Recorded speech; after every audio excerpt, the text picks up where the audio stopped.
University funding from fossil fuels slows switch to green energy. Really? It's all capital, man. From Russia financing far-right YouTube channels to, you know, the Young Turks getting bought out, to mass media, to universities. Evil people offer you money, and things get worse.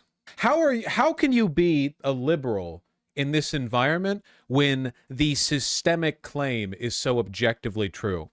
You know? Oh, it's not capitalism that's at fault here. It's just there are 57,000 individual massive world-ending problems we're suffering from right now, and all of them are caused by the exact same problem, which is wealthy people make money off of doing a bad thing and don't want you to stop them from doing the bad thing, so they use your money to influence you to keep them from stopping them from doing the bad thing.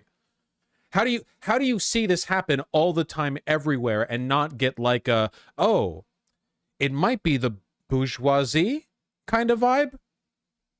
Like, I wonder if there's a systemic character to this, maybe a kind of conflict between the classes.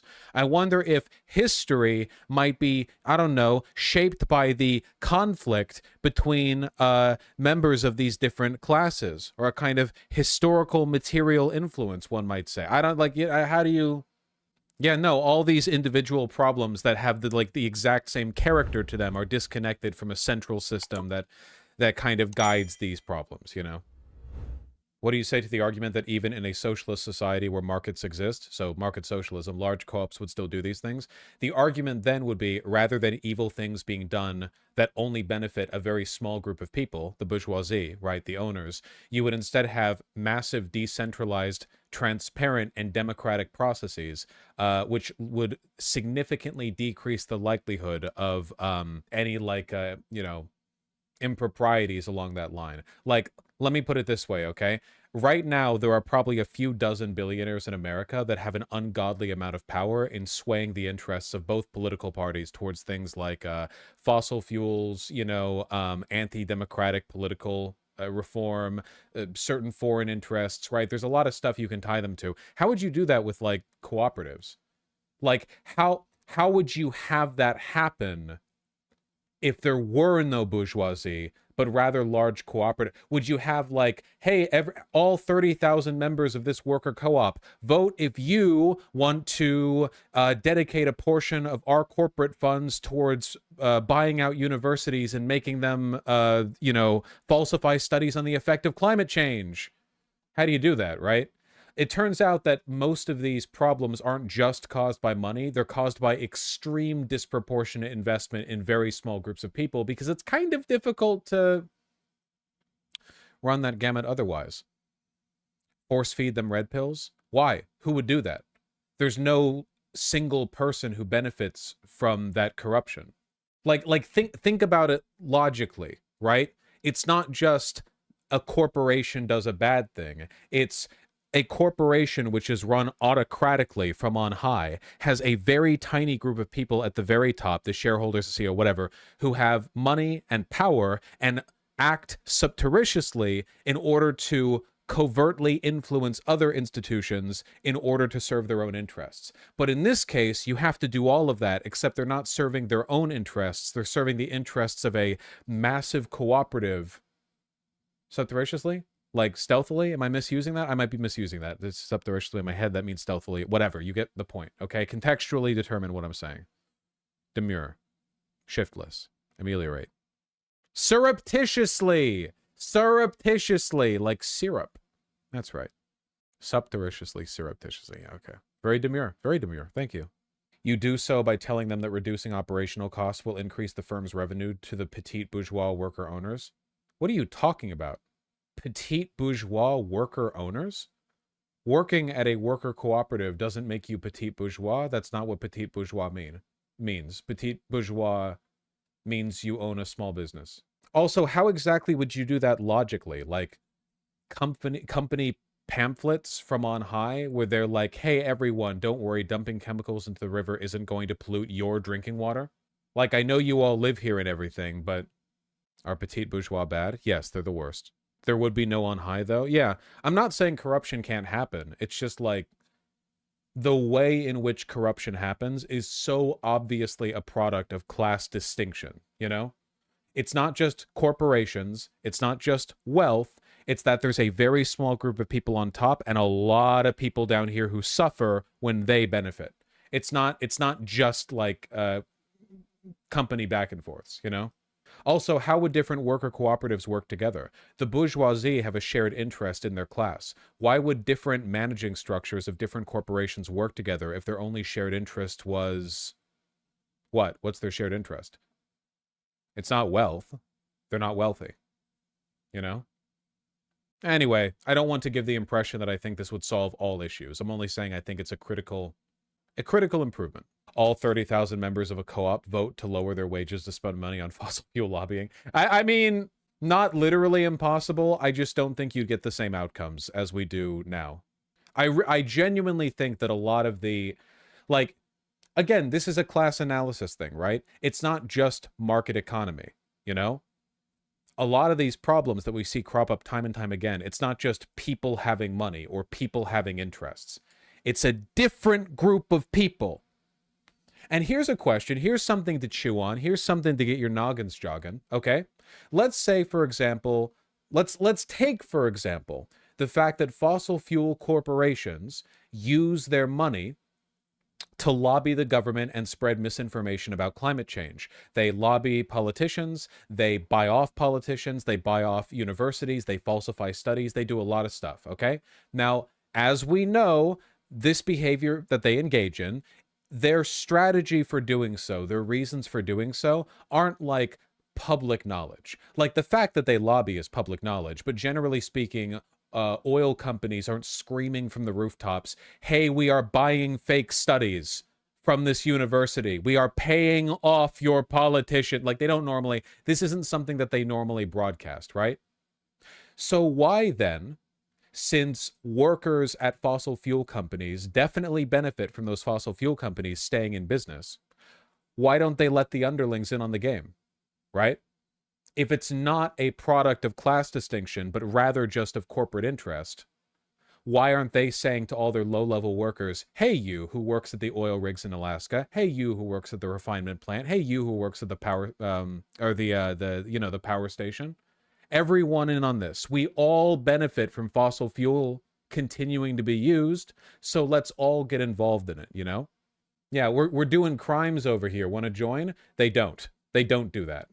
They lie to their own workers, too. Oh my god! But Vaush, you're not doing class analysis, you're doing idealism. Comrade Sophia, I'm not going to pretend to entertain your criticisms of market socialism when A, you've been here since day one. This is a long hashed out topic.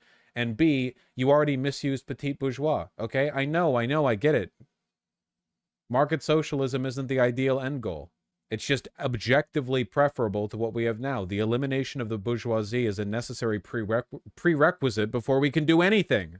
What's that? She called you an idealist. It's a communist insult. You're devastated right now. You're the one who is misusing petit bourgeois. You called worker cooperative workers petit bourgeois. Come on. I know. You're the world's best anarchist. Thank you. We've done this. We've fought this. We've been down this road. Thank you for admitting I'm a better anarchist than you, Vaush. I mean, in the sense that your political values guarantee permanent ineffectiveness, yeah. Which is why I don't call myself an anarchist, even though I align with their criticisms of Marx in some cases, you know. The audacity. I mean, you can't deny that sometimes with a very particular kind of Twitter anarchist, you kind of get like a real example of the Contra screenshot. They don't want power, they want to critique power, that thing. I'm just saying, like, it's, you know, it's been known to happen, but I know that being more ideologically pure is the primary driver for these people, which is why I wisely said that Sophia's a better anarchist than me. You know, that's like the carrot and the stick, right?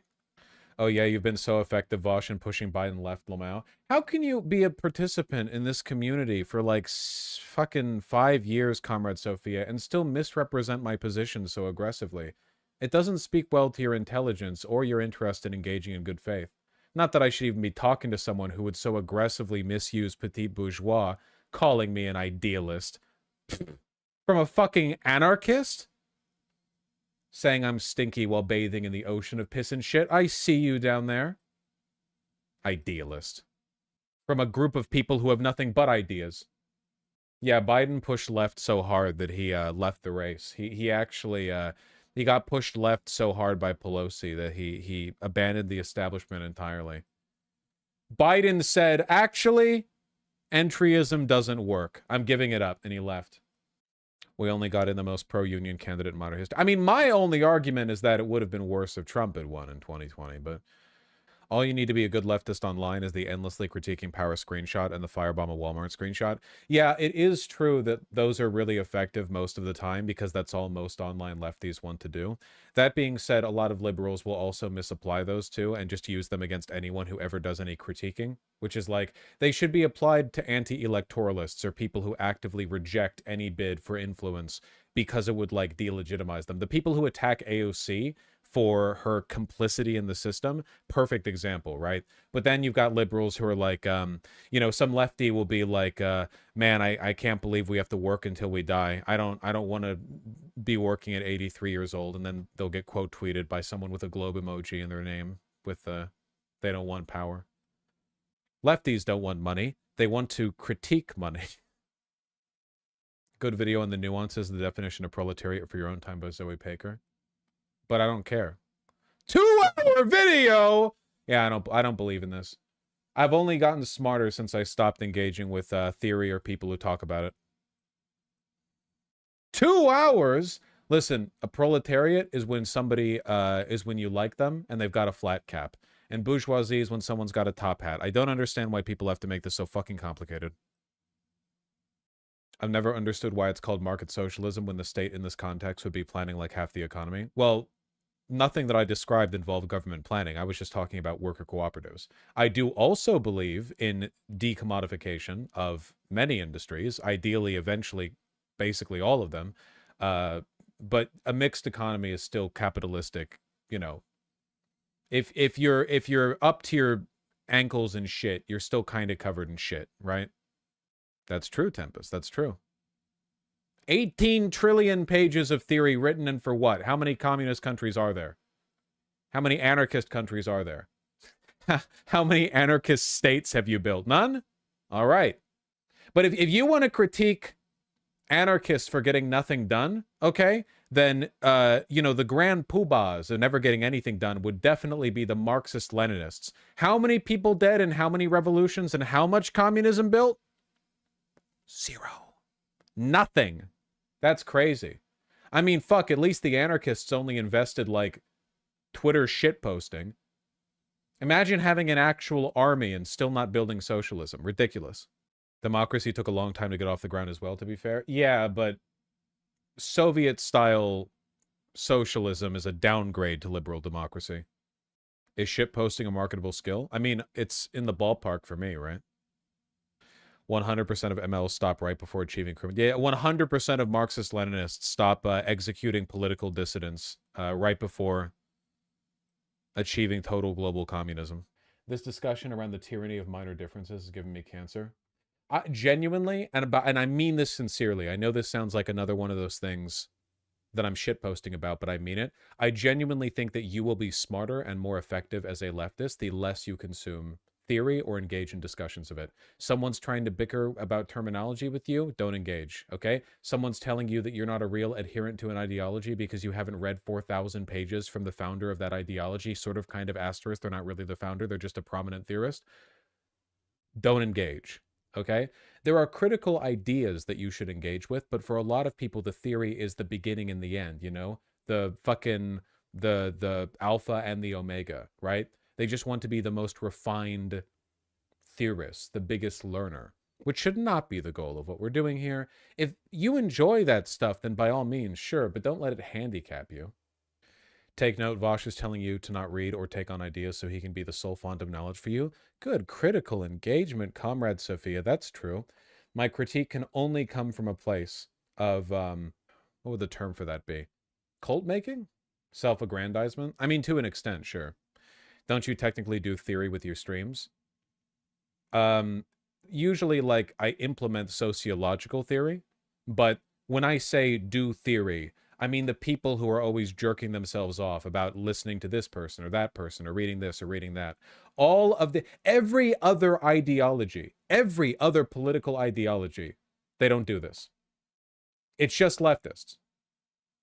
No, nowhere else do you enter the club and you're like, hey, I want to be an adherent to this thought system. And they're like, congratulations. Now here's an 18th century textbook. Fuck off. It doesn't help these people. Clearly, it's not made Comrade Sophia any less disagreeable. It's not a salve to the soul, you know? You want ideas that you can communicate clearly to people. You want to be able to understand the world through a framework that helps you figure out what can be done to solve things. You do not want to be on forums bickering about specific definitions or this or that or, you know, which version of preferred historical revisionist fantasizing would have brought about a better outcome for you today. I think it's just a form of learned helplessness. I think that's a part of it. I think that's a part of it, to be sure. Yeah. Shitting on social democracy and making up stories that rely on exploitation. Wait, what? Oh my God. Are you still mad from when I pointed out that social democracies have exported their exploited poor to the third world? Lefties need to get past Marx and his utter dogshit understanding of almost everything. Marxism is just bad socialism. Social democracy works because social democrats understand hierarchy. Marxism fails because it forgets hierarchy and only cares about labor. What are you talking about, man? Why do these people come here? I don't know. I don't understand it either. Wasn't aimed at you? What do you mean wasn't aimed at me? You shit-talked Marx. Who do you think you are, you little fucking weasel? Good Lord. No respect from these people. Why do these people come here? Because I still sometimes like to believe Vaush might be amenable to genuine critique and engagement. Comrade Sophia smugly proclaiming that market socialism, a system that I don't think should be the end goal, is just as bad as current capitalism, and the workers in a worker co-op are petit bourgeois, and then smugly saying, have you moved Biden left yet? When you know perfectly well I bullied him into abandoning electoralism. It doesn't reek to me of genuine critique and engagement. We've been talking about this for ages. It's just overdrunk for me. This is what, like, for me, the market socialism thing is just it's like a object lesson that you can use to point out the problems with undemocratic workplaces, right? You have a bunch of tiny little dictatorships all over the place with these corporations. Worker cooperatives are a way of addressing an element of the unfairness of market economy because it eliminates the distinction between the proletariat and the bourgeoisie. You can't have bourgeoisie if you don't have an owning class. If everything's cooperatively owned or decommodified, then you can't have that anymore, you know? I think it's an effective lesson. You know, oftentimes people have trouble because of capitalist realism. They don't think outside the box and what could be done to change this or that. And I think it's a good way of hitting on the point. You're being disingenuous. Comrade Sophia, respectfully, you're coming across to me right now as an individual with low emotional intelligence. And I don't need to put up with it, okay? It's my space. You were aggro from the beginning. I'm glad you're coming out as an anti-communist, Vaush. No, the bourgeoisie would still be directing policy under market socialism. Idiot opinion. There is no bourgeoisie. Let me on and I'll tell you. Come on. There are critiques to be made, but this is so much I'm an anarchist and you have failed to consider the fact that your way of solving some problems don't solve all of them. Like, come on. I'm not... Come on. Read tone. You're not speaking to me as a friend. We're not friends. You weren't at my birthday party. Ever think about doing more streams with chat turned off? Why would I remove the greatest impetus for content production? Mind you, the underlying critique that Comrade Sophia is making isn't even necessarily incorrect. The existence of capital at all is an incentive towards some bad behaviors. There's no denying this. There's no way around that, you know? It would be like, you know, you're solving the... you're dealing with the symptoms, but not the underlying cause. But there are still meaningful differences, and it's not as though you're ever going to have a society with no market influence. That's never existed. There's always going to be some commodification, even if you're not actively commodifying everything, right? Like any resource that you have is potentially a wedge that can be used And with, you know, maybe you can't invest it in the traditional sense of everything's decommodified. It's not capital, but, you know, the accumulation of resources will always be a problem that we have to contend with. It's just, you gotta wipe your shoes off after you enter the house. Comrade, we've already done the market socialism bit, though. Now, don't you all get involved. You make being me uncool. You know, I have an opinion, then you guys are like, I also have that opinion. Making it uncool. Was I overly disagreeable a second ago? I'm trying to think. Comrade Sophia's been around for a while. There's a reason why I don't engage in these conversations anymore, and I think a large part of it is because I genuinely don't think anything productive comes from them. No, you're soft. You're too soft on anarchists. Oh, yeah, but like the worst thing that anarchists are is annoying. The MLs are all fascists, right? Like other segments of the left, I think, are generally more. They're also stinky. Anarchists? Yeah, but if they're stinky, everyone else is more stinky because you're not interested in anything productive coming down. Comrade Sophia, one thing you got to do that would make me feel worse about having been rude to you is you have to not talk down to me quite as much as you do. It's not that I don't want to learn anything from them. It's that I don't think I have anything to learn from them. You know, at least give me credit for being an egotistical son of a bitch, right? It's not incuriosity on my part. It's just, I just don't, I think that these discussions have been had. I've been doing this for 5 years. I didn't walk into the topic that, like, we don't talk about it much anymore, mostly because of my, you know, I feel like it's been hashed. It's not like I have Tankies on anymore, right? You know? Well, no, I know you think you don't have anything to learn. Comrade Sophia, if your goal is genuinely to affect change, why the constant condescension? Genuine question, right? Like, you have to think, like, if the goal would be to convince me that I'm not correct in my assessment, this is what I mean about, like, emotional intelligence. Like, do you recognize how you're coming across? Your entire occupation is predicated on being captured by the logic of capital as your measure of effectiveness. Thank you, Comrade Sophia. I mean, that is all media production because the popularity of a message will determine the sales of any medium of a message's delivery. I mean, this is like a criticism that you could afford to anyone with any kind of power. So, I mean, you're kind of doing the they don't want power, they want to critique power bit. Like, you could say this about literally anyone who's attained a career where they spread political information, you know? Well, you can't be trusted because you're monetarily incentivized to... Comrade Sophia, quick question. You've been around for my career. Do you really think that all of my decision-making is determined by what I think the most profitable option would be? Never take sponsorships, alienated himself from the entire online left, doesn't do collaborations with people? Like, there might be a bit of integrity in here. I might be motivated by something other than just like raw profit seeking. But if I am motivated by raw profit seeking, then that's like gotta be everyone, right? I mean, at that point, anytime you gain the ability to spread your message, you're immediately compromised. Look sideways at sake and BGL not being banned. I just think I have a little more credibility than I'm being given credit for. Comrade Sophia, what, like, again, this is what I mean. Why the investment in arguing the case that material incentives prevent me from seeing the truth, you know? Why can't it just be that I don't think I have anything to learn? Like, what, it's, like, you're arguing an explanation for a mental state that I don't believe I suffer from. So there's no way forward, right? I think there's complexity beyond aforesaid raw profit seeking. There are always competing libidinal desires. That doesn't undercut the broader point that you refuse to have a genuine conversation with me.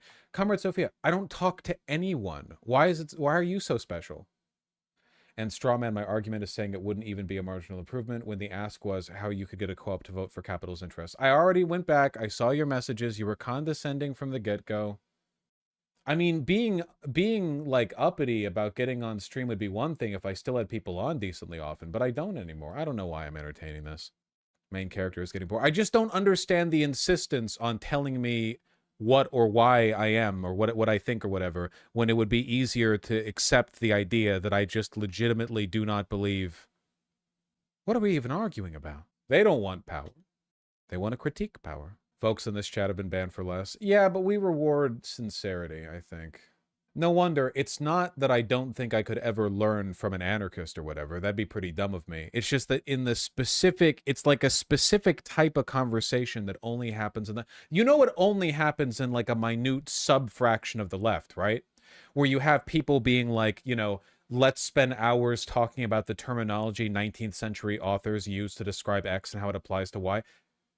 This is like madman conversation. This has been socially normalized. I don't respect this at all. You can engage with it if you want, but it is not a prerequisite to having legitimate opinions within that ideology, you know? All you need are the basic building blocks of the framework of critique. And that you can get simply. And that I can provide a lot of, because I don't think that's some like hardline academic gate-kept thing, you know? I think the whole point of it really is that it should be digestible to the average person, and if you can't meet that standard, then, I mean, who are you trying to convince, right? I think the hardline academic stuff can be interesting to decipher. Well, yeah, of course. I'm not anti-reading it. I'm saying I don't like the idea of people smugly referring to it as a source of knowledge when talking about things that don't really, you know, need it. When people read this stuff but don't understand it, it's the worst. They just regurgitate it. Yeah, they treat it like it's the fucking Bible.